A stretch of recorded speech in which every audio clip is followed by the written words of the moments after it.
Tar spot has been an issue that's on a lot of growers' minds this year.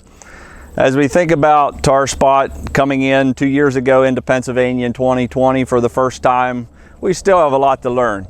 Good morning, I'm Dervin Druist with Mel Weaver & Sons, the agronomist. As we walk the fields and look at the lessons we learn, we try to help growers make better decisions each and every year.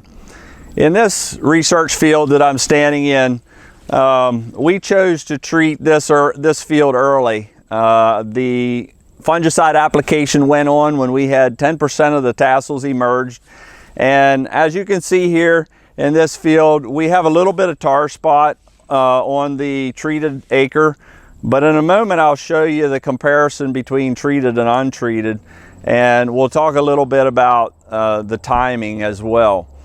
As we look back on fungicide application timing with diseases like gray leaf spot, northern corn leaf blight, we often work from a scout then spray mindset. What we're finding with tar spot is that it is vicious enough that we need to lean more on the preventative side, looking at proper application timing. And my recommendation is that we start thinking about our first application of fungicide probably at 10% tassel emergence to give us the preventative activity that we need. What we're finding is to wait until the disease is present and then to try to shut it down with a fungicide is less effective than a preventative treatment. On this particular farm here, there's moderate pressure, but you'll see the treated acres are much cleaner than the untreated. So the prevention of the disease proved to be much more effective than coming in a couple weeks later and treating it once the disease was present. We're now in the untreated section of the field here where we have quite a bit of tar spot showing up. As you can see in this particular leaf, the tar spot pressure is significant enough that it's shutting the leaf down. And so what we're doing here is affecting the photosynthesis process. And we know from the last couple of years that when we get heavy tar spot infections, that we can reduce yields as much as 50 bushel or more by shutting the plant down too early. In this particular field, it's come in late enough that it's not going to have that much impact on yield, but it's still going to be significant. As you can see here, the disease started from the lower portion of the plant, but moved up into the plant, and you can see even on the upper portion of the plant, there's significant amount of tar spot showing up here. So the difference again between treated and untreated is quite significant.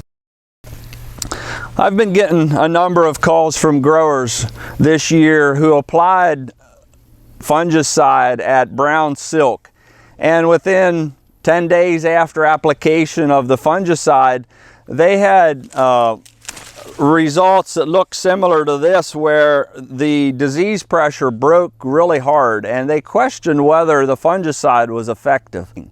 This disease infects the plant approximately 3 weeks before the first symptoms are visible on the leaf. And so by going to an earlier application where we actually prevent the disease from breaking, we have much higher level of control than we do when we apply after the disease is present on the crop. Tar spot is a tough disease, and it may take more than one application of fungicide to give us season-long control. So as we think about what we learn from season to season here in Pennsylvania, we'll continue to give you updates on what we learn, but use a strong, long-lasting fungicide to give you the best level of control possible. So here in my right hand is the untreated lower canopy of the plant, and you can see the difference in disease pressure in the untreated versus the treated. The pressure here is significant enough that it's actually starting to shut this plant down and delay the photosynthesis process. So this is the top of the plant now, and you can see how much tar spot and also gray leaf spot is starting to break in the untreated sections of the field.